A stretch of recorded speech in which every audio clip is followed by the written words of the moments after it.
సజీవుడైన దేవునికి స్తోత్రములు. ప్రభు నామములో మీకు వందనములు. 2026 మే 29వ తారీఖు ఏర్పరచబడిన దైవ వాక్యం కీర్తన 103:1. నా ప్రాణమా యెహోవాను సన్నుతించుము. ఇక్కడ మొట్టమొదటగా తన ప్రాణముతో మాట్లాడినది ఎవరో మనము గమనించగలిగితే కీర్తనాకారుడైన దావీదు. తర్వాత అతడు తన అంతరంగములోనున్న సమస్తముతోనూ తాను మాట్లాడగలిగాడు. నా ప్రాణమా యెహోవాను సన్నుతించుము, నా అంతరంగమునున్న సమస్తమా ఆయన పరిశుద్ధ నామమును సన్నుతించుము. కొంతమంది యువకులు అద్దము ముందర నిలువబడి తమలో తాము మాట్లాడుకుంటూ ఉంటారు. నీవెంతో అందముగా నున్నావు, గంభీరముగా కనబడుచున్నావు, నీకు సాటి అయిన సౌందర్యవంతులు ఎవరూ లేరు అని తమ్మును తాము మెప్పించుకోవడం అనేది జరగగలుగుతుంది. అతిశయపడ్డం కూడా జరుగుతుంది. అయితే రాజుగు దావీదు తన బాల్యమందు గొర్రెలను కాయవలసిన ఇబ్బందికరమైన పరిస్థితులలో తాను ఉండగలిగాడు.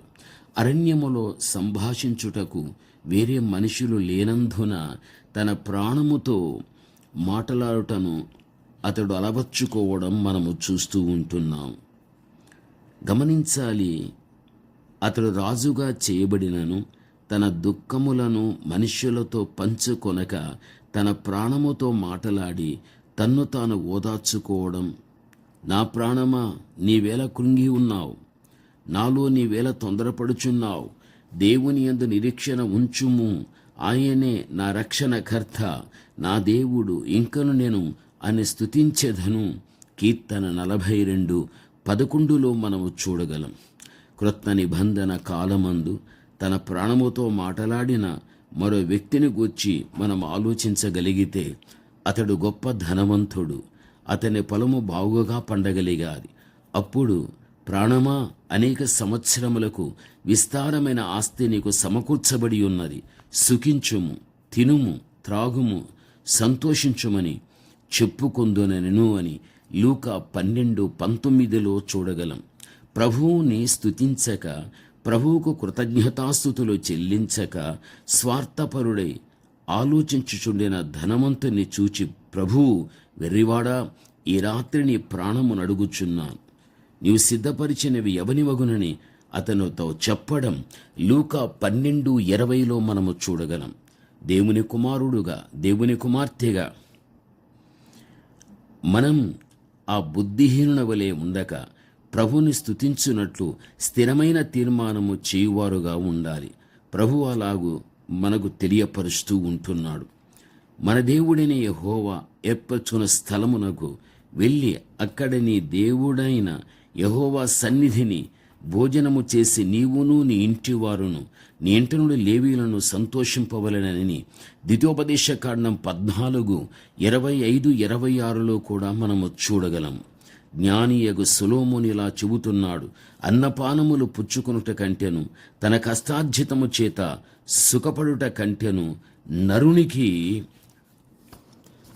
ప్రభువునందు ప్రియమైనటువంటి వాళ్ళరా మేలుకరమైనది ఏది కానీ లేదు, ఇదియును దేవుని వలన కలుగనని నేను తెలుసుకుంటుని అని ప్రసంగి 2:24 కూడా మనము చూడగలం. మనం ఈ భూమి మీద జీవించుట దేవుని కృప, సజీవుల దేశమందు ఉండుట దేవుని కృప. మన యొక్క ప్రతి హృదయ స్పందన దేవుని కృప. మన జీవితంలో మనం పీల్చే శ్వాస దేవునిదే. ఇలా చెప్పుకుంటూ వెళ్ళగలిగితే ఎన్నో. అయినా మనం దేవుని యొక్క దృష్టిలో కృతజ్ఞత కలిగిన వారుగా మనం ఉండాలి. ప్రభువునందు ప్రియమైన వాళ్ళారా, మృతులను మౌనస్థితిలోనికి దిగిపోవారును యెహోవాను స్తుతింపరు. మేమైతే ఇది మొదలుకొని నిత్యము యెహోవాను స్తుతించెదమని కీర్తన 115:17-18 చూడగలం. సకల ప్రాణులు యెహోవాను స్తుతించుదురుగాక కీర్తన 150-60 చూడగలం.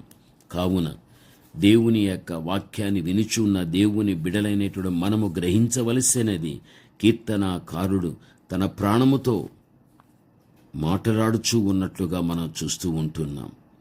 ఇటువంటి శ్రేష్టమైన జీవితం మనకు ఆశీర్వాదకరంగా ఉండడం జరుగుతుంది. ప్రార్థన. మంచి యేసయ్య ఘనమైన పాదములకు స్తోత్రములు. దేవా, మా జీవితములో కూడా మేము కూడా తండ్రి భక్తుడు తెలియపరిచినట్టుగా ప్రాణమా యెహోవాను సన్నిధించుము. మా జీవితంలో ఎల్లప్పుడూ కూడా మిమ్మల్ని స్తుతించి ఆరాధించి మిమ్మల్ని మహిమపరిచే గొప్ప ఆధిక్యత మాకు దయచేయమని యేసు నామములో ప్రార్థిస్తున్నాము తండ్రి. ఆమేన్.